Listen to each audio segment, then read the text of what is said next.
Hello, everyone. I am Dr. Pam Love, and I am so delighted to be part of this Leaders Live Generously Summit. I want to thank Dr. Prophet Anthony Shannon for allowing me to be part of this wonderful summit.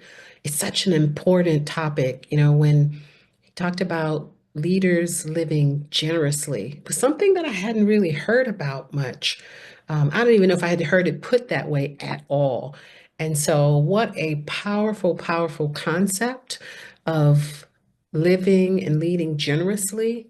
And I do hope that you get so much out of this summit from Dr. Shannon, as well as the many, many speakers that are part of this summit. So, again, I'm Dr. Pam Love, and I am here to share something with you that's very near and dear to my heart.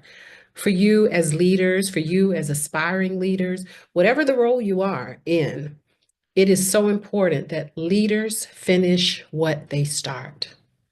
Leaders finish what they start. Now you say, well, if we're leaders, we're going to finish. Not necessarily. We start a lot of things, but we don't always finish what we start.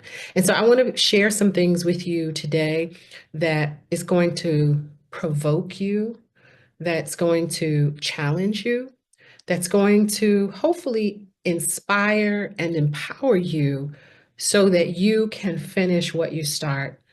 You see, it's so important when we think about leaders that, we are to not hover over people, right? Sometimes we're down in the water with them. We're right there on the ground doing the work, but being able to hold the vision is very important as a leader. But when we talk about finishing, sometimes you've got to step away. Sometimes you've got to step back. Sometimes you have to step away so that you can get a perspective about why you're doing what you're doing and how you're going to do it. So then you can go back to serving and leading, right? Because leadership, I believe, is really about serving as well. And so it's so important that you be prepared. This takes being able to fight.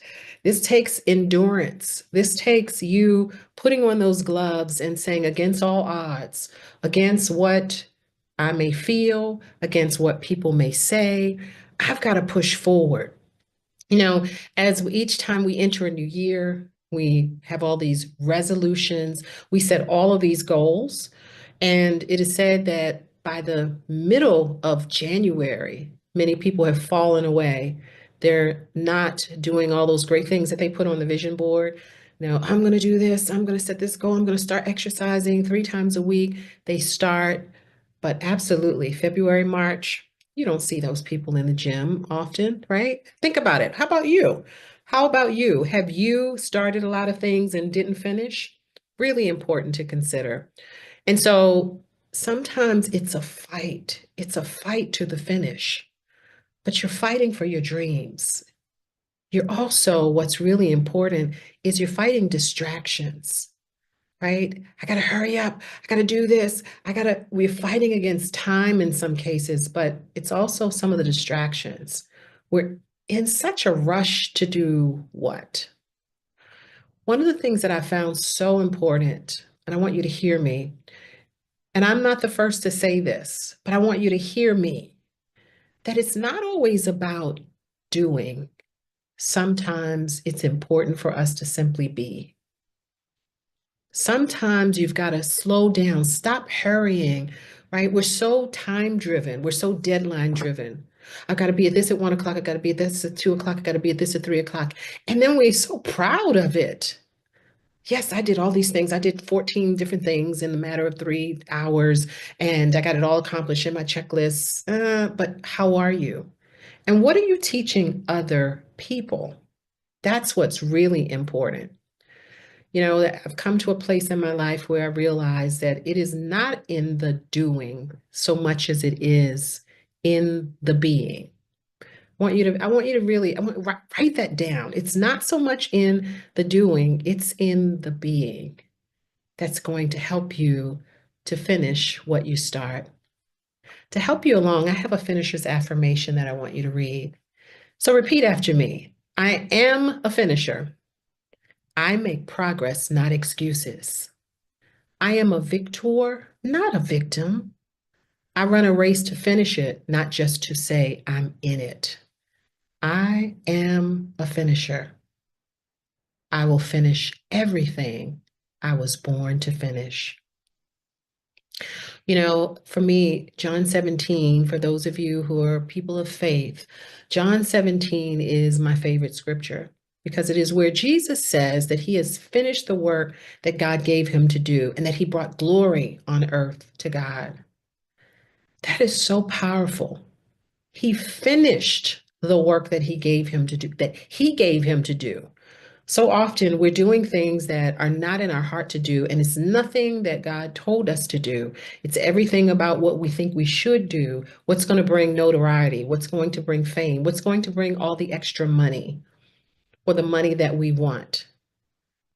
And the love of money is the root of all evil. So it's not the money, but sometimes it is the pursuit. Remember, it is in the being, not the what? That's right, doing.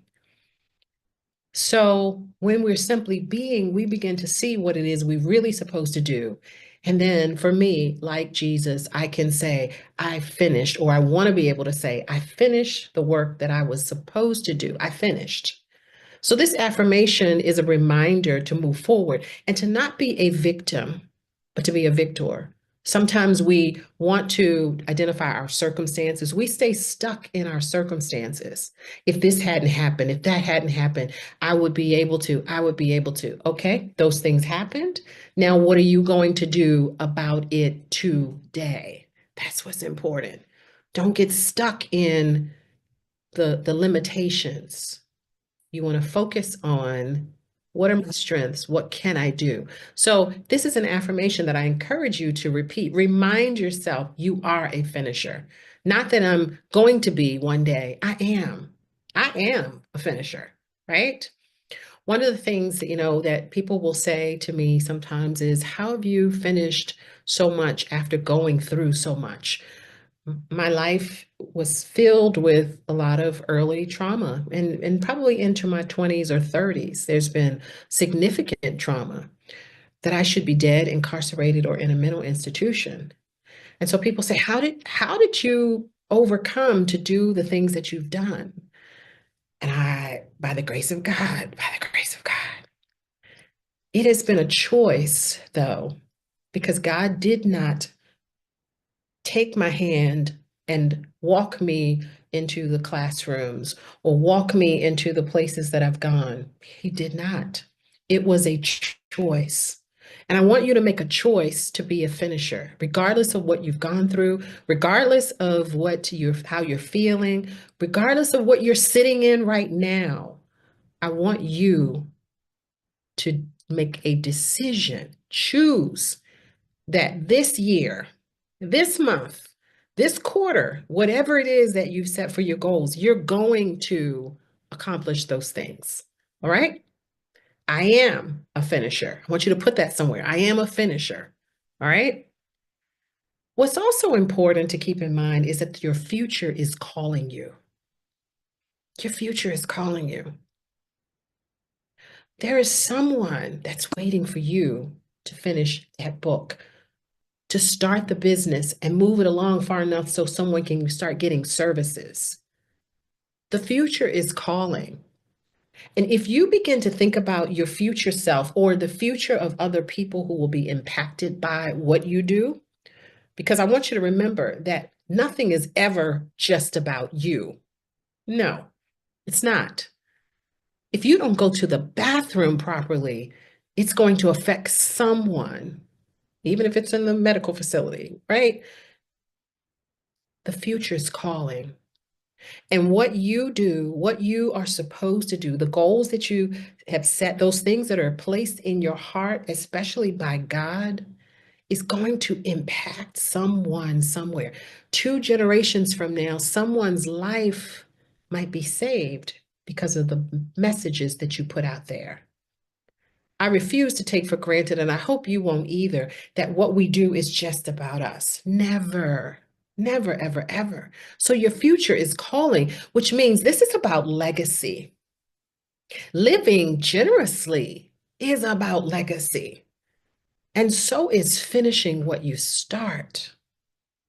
What are they going to say about you? Who's going to remember? Now, you may say, I don't care whether they remember my name, but someone who finished school because you shared something that was really important. You shared a strategy or you shared a resource that you had, something that you wrote, a book that you wrote that they read while they were in the midst of going through trials and tribulations.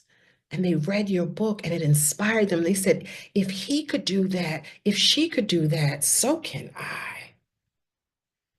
That business that you start where you awarded a scholarship, the grandchildren of that person may remember. My mom was able to go back to school because someone offered a scholarship. And she was so excited and so proud. And we were so proud to see her graduate. This is about legacy. I want you to write that down. This is about legacy. One of the things in my book called See You at the Finish Line, Cultivating the Mindset of a Finisher, I encourage people to write your eulogy or write your obituary. What is it that people are going to say? What is it that you want people to say about your life? And from that, remember, I said the future is calling because if you think about what it is that you want to accomplish or that you hope they will say about your life and the way that it has impacted them, it helps you to back up and start today. What are you going to do today? You're going to choose to finish what you start. There's something that you're supposed to be doing that today you're going to choose. I'm going to do this. I'm going to get everything I need to be able to accomplish this. This is about legacy. So, what now? What do? You make a decision. You read the affirmation. You say, I am a finisher. You repeat that to yourself. You put it on the wall. You post it somewhere where you can see it. I am a finisher, not I'm going to be. I am a finisher. What else do you do from there? Right? Now we go back to, am I going to hurry up? Am I going to be distracted? Yeah, you just remember that time is of the essence. Time is not going to wait for you. Nope, it's not. It's moving along. But you want to be, instead of being distracted, instead of rushing all the time, let's be intentional. Can you do that? Can you say that? I'm going to be intentional. Seriously, say that. I'm going to be intentional. I'm going to be intentional with my time. I'm going to protect my time. I know some of you have roles, you have positions where sometimes it's hard, you get interrupted, there are constant disruptions, but there are things you can do to manage and control your time. So 24 hours out of the day, your time is not out of control. No way. No way. Be honest with yourself. Stop deceiving yourself. Stop saying, I don't have time. I don't have time. You're speaking into existence what you don't want. You do have time. That's how, if you're in love, you ever been in love and you're tired and you have all these things to do and I don't feel like it and I don't have time and someone calls and you're all in love and they want you to go somewhere, all of a sudden you get energized and you can do it? Mhm. Be intentional. Choose to do what's in your heart to do. Choose to finish what you start, but then also be intentional with your time. I want to give you some keys for you to show up and finish strong. How are you going to finish? You're going to lead as you're going to lead and finish, not just strong, but finish what you start. Here are some keys that I want to give you, and I want to give you four. And I'm using the acronym STAR.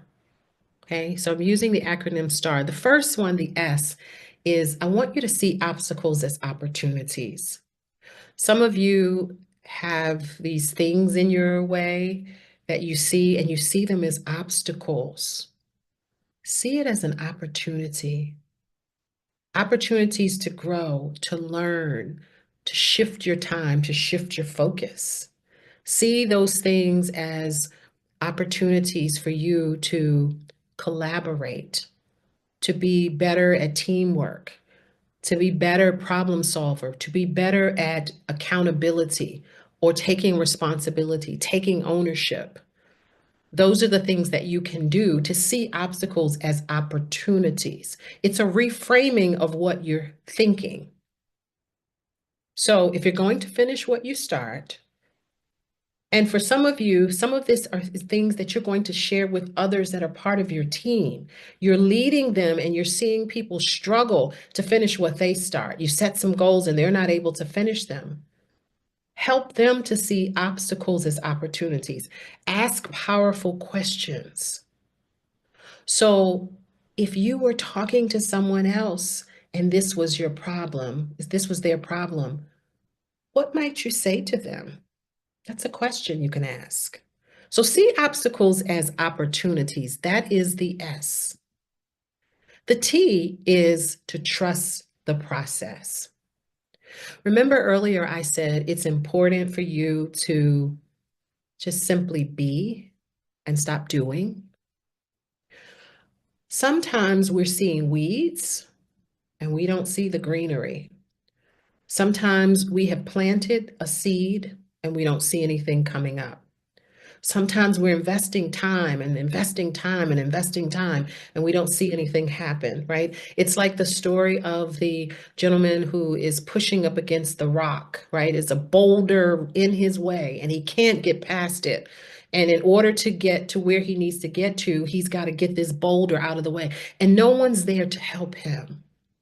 He just pushes, and each day he's going to come back and push because he's got to get somewhere. And in order to do that, he needs to get that boulder out of the way. But what he doesn't realize, and some of you probably have heard this story, that he is growing stronger. He's grown stronger and stronger. Remember, I said, see opportunities as obstacles, or see obstacles as opportunities. Here was an opportunity to develop strength. There's an opportunity in the process to develop character. Trust the process. You know, it's like the story of the cake. When you think about all the ingredients, when I ask people, would you eat a whole stick of butter if I just gave you a stick of butter? Would you eat that? Ugh, a stick of butter? And occasionally you'll have someone who'll say, oh yeah, I love butter. Most people will not sit there and just eat a stick of butter. But then I say, okay, what about the flour? Could you just sit there and eat some flour? No, no, no. But you know, together, those ingredients, you mix all the cake mix up together and it tastes, you dip your finger in the bowl after you poured it in the pan, right? You dip your finger in the bowl and this tastes so good. But it's not done. Trust the process. It's got to go in the oven. It's got to go in the oven. It's got to cook. Our lives are like that. As we're trying to achieve goals, it's like that. It looks like it's coming together, and just when we thought it was all done and it's nice and sweet, and oh, look at this, everything's good. What happens? Now you got to go into the heat. You're going to get tested. How's your attitude in this? Because I believe God builds character. He helps us, he wants to develop our character so we can handle what we're supposed to be doing. So as a leader, you can't just have any old kind of attitude. As a representative or a child of the Most High God, you can't have just any attitude. You can't say that I'm being renewed and I'm going to have the mind of Christ and behave the way some people behave. You've got to trust the process because the timing of things, sometimes we want to be somewhere, we want to have accomplished something, we want to have finished that book. But I've shared with a number of people and I've seen it happen time and time again. It wasn't time. It was your time. It wasn't God's. So I want to encourage you to trust the process. And so what happens with that cake? The cake goes into the oven and then you say, "Ah, it's cooked, it's smelling so good." Just like our life, things are coming together. And you take it out of the oven, and what do? We stick a toothpick in it. And when we stick that toothpick in it, sometimes it's not done and it's got to go back. This, trust the process. So that's the T. The A is allow pain to serve you, not sabotage you. Allow pain to serve you, not sabotage you.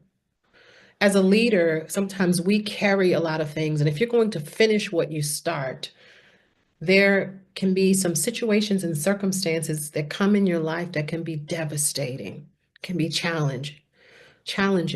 People will betray you. You thought you were going to have the resources, and someone stole the resources from you. You thought that you were going to have the whatever it is you needed, the money. Someone was going to give you the money. You thought the funding was going to come through, the loan was going to come through, whatever it is, and it doesn't. Allow it to serve you. Remember, learn the lessons. What do I get from this? God, what are you trying to do in me? What are you trying to do in me that I need to be developed? Is it just to allow the patience that's already inside of me to operate? Is it that I need to be more of a giver in the process?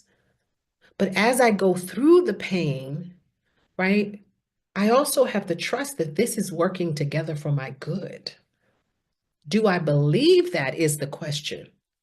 Because I'm in so much pain, I don't know that I can. This is where surrounding yourself with other people can be very, very helpful. Having the right people who can speak into your life and who can support you in the process. So you can trust the process and you can allow that pain to serve you and not sabotage you. Got it? Because if it sabotages you, you're going to quit. You're going to say, that's too hard. Maybe I'm not supposed to do this. You're going to start questioning yourself. Anybody, you ever do that? You're questioning yourself. hmm I was working with someone who was going through a situation and things got really tough. And I watched her as she was experiencing some of the most devastating situations in her life. And she just wanted to quit. And I kept encouraging her, giving her the space to deal with what she was dealing with psychologically, but really just, wanting her to remember this is not about you. This is taking you somewhere, and this is part of the process. But she was ready. Other people were saying, maybe this is just not your time. You probably wasn't supposed to do that anyway. Maybe you just need to move on and do some other things. Mm-mm. And do you know that when she pushed forward, there was strength that came from that. There was that endurance. There was that grit that I'm not going to allow this pain to stop me from doing what I know God told me to do. Allow pain to serve you, not sabotage you. And then it's important for you to reframe your story. Some of you are telling stories about your life and you're holding on to the pain. You're holding on and you're looking at it through what I like to say is a dirty lens. You're looking at life, you're looking at the circumstances of life, and you're calling yourself the victim. If this hadn't happened, I wouldn't do this. If this hadn't happened, okay, that's right. It may be very true that if this hadn't happened, you might have been farther along. But what if you weren't supposed to be? What if you just simply need to take responsibility today for who you are and where you are and say, and regardless of what has happened in my past, I now have the resources, the tools, I have the mindset to be able to move forward. I have the support. Sometimes we think we don't have the support because we haven't had it before. So don't allow what your story was of the past to be the story of your present, nor your future. Reframe your story. I'm not telling you don't tell the story of what happened or try to change what happened. I'm simply saying reframe how you look at it today from the adult you, from today's version of you, not the past version of you. There were many times that I looked at situations and circumstances through the lens of the little girl and all that had happened. And it was actually a therapist who helped me to see that you keep looking at it as that 13-year-older. How does today's version of you see that situation? Where was God in there? And when I began to look back from the adult version of me, I could see how God placed people in my space to protect me, to help me in some way that it could have killed me. It could have caused me to be incarcerated. But he protected me. I'm looking at it differently. My version of the story is very different. It doesn't take away from the pain. It doesn't take away from the disappointment, the hurt, and all of the things that went on. But what it does, it's a different perspective that I can see it differently. So it's time to reframe your story so that it doesn't stop you from moving forward to complete, to finish what you start. So I just wanted to give you 4 keys. There are others because you know how if you put too many keys on a key ring, it can get heavy, right? It can actually damage your ignition if you have to put a key in the ignition anymore. Many cars, you don't even have to do that. So I don't want to give you too many keys. There are many others that I can share with you, but I want you to see obstacles as opportunities. If as a leader, if you're going to finish what you start, you've got to see your obstacles as opportunities. You must trust the process. God's timing is perfect. Look at what you're going through. Look at whether you're contributing to your own delays.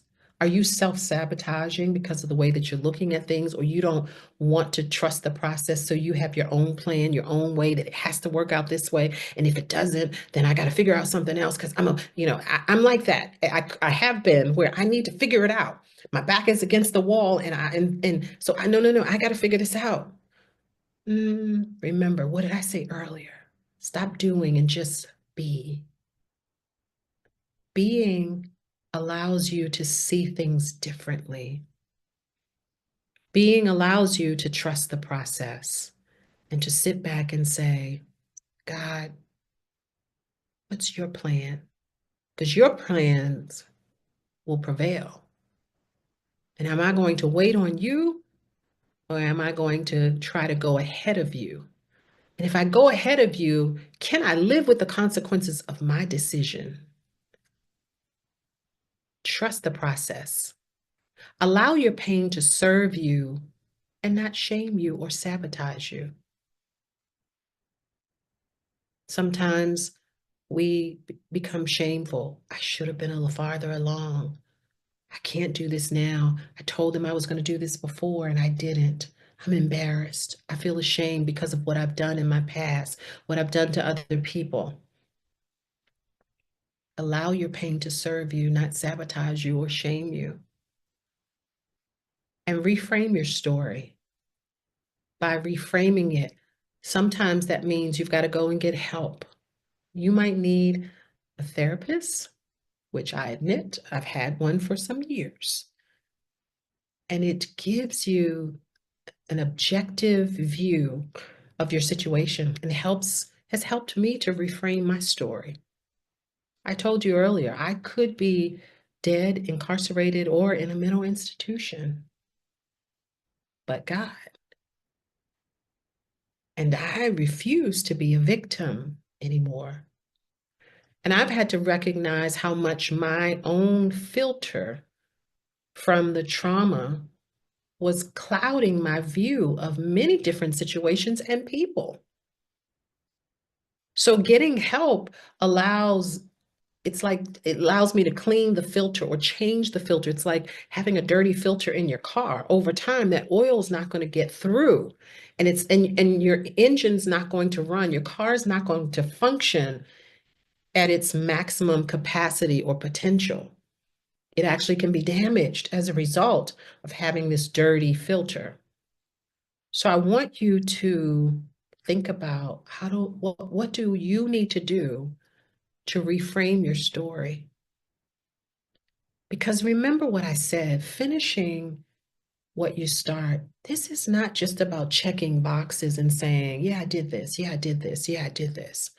Remember, finishing is never just about you. There is legacy. Dr. Miles Monroe, I remember hearing him in 1991, and I began to watch him over the years. And one of the things that he used to say frequently, and I'm sure you've heard this many times, is that the richest place in the world is the cemetery, because that's where so many people take all of their potential, all of what they were going to do, their gifts, their talents. God has given us so much to do. He's given us each purpose and destiny. And as a part of that, there are plans that He has for us, plans for good, for us to prosper, plans for us to be successful, plans for us to finish the work that He has given us to do. And so I want you to look at this. I want you to be challenged and to be honest with yourself about why you're not moving forward with those things that are in your heart. Why do you keep stopping? What's in your way? I was recently reading an article that talked about procrastination as being a sign of depression. And I'm not suggesting that it's always depression, but it's possible. Procrastination could also be a sign of fear. It could be a sign that you've got something else going on, fear of failure, but also fear of success. And so the more that you can identify what is keeping you from moving forward, the more you'll be able to move forward. But I also want to encourage you to think about, what do I need to do to fight for my dreams? Fight for the goals, fight for the plans, fight for the purpose that God has given me. What do I need to do? This is a fight for your future. This is the fight for the finish, for the finished work that God has given you. That's what this is all about. And here's something you can do, because the Finishers Network was established to help people finish what they start. I saw a lot of people starting a lot of things, but never finishing. And part of the reason that I did this is because people live with regrets. I've had my own. I've had my own regrets where I wished I had done this. I wished by the age of I wish that I had done a little bit of this and a little bit. There's nothing you can do today to change the past. But what you can do is to remember that the future is calling you. And so the Finishers Network was created to provide resources, support, and information to help you finish what you start. And so I'd love for you to text the word finish to me at 410-599-6139 just for a consultation, free consultation. You can email your name and phone number to finishersnetwork@gmail.com and contact me just so we can have a chat, because there are different resources and information and ways of supporting you to get you to move forward. For some of you, it's going to be you need a referral or to a therapist. And I may not necessarily refer you, but may suggest that you identify someone that can work with you to help you move forward. And there's nothing wrong with getting therapy. It can be wonderful with the right person. I'm not going to suggest to you that every therapist is going to be the best fit for you, because that wouldn't be true. Finding the right person to support you can be beneficial, but you also might need coaching. And there are many resources that are available to assist you, whether it's individual or group coaching, there are courses, there's so much. But what I'm committed to is helping people finish what they start. I'm committed to helping you to identify those barriers. What's really getting in your way? And how do you overcome those things so that you can move forward? And so I'd love for you to text that word to me. And I have some free resources that I'd love to send to you that can encourage you, that can empower you, that can uplift you to help you to move forward, to finish everything that you were meant to finish. Remember, finishing is about legacy. You are a leader. You are part of God's kingdom. You are someone that God has called with purpose and destiny. And with that in mind, you've got to keep in mind the future is calling you. Someone's waiting for you to do what's in your heart to do. And I encourage you to fight for those things and do whatever's necessary for you to cross the finish line of the work that you've been given. I look forward to hearing from you. Thank you so much for listening to this presentation.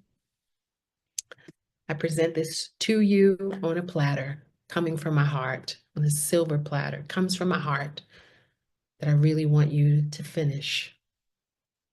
Not just to say you're in it, not just to say you're in this race, but to say that you finished it, so that you too one day can hear, "Well done, thy good and faithful servant." Thank you so much. You are a finisher, and so am I.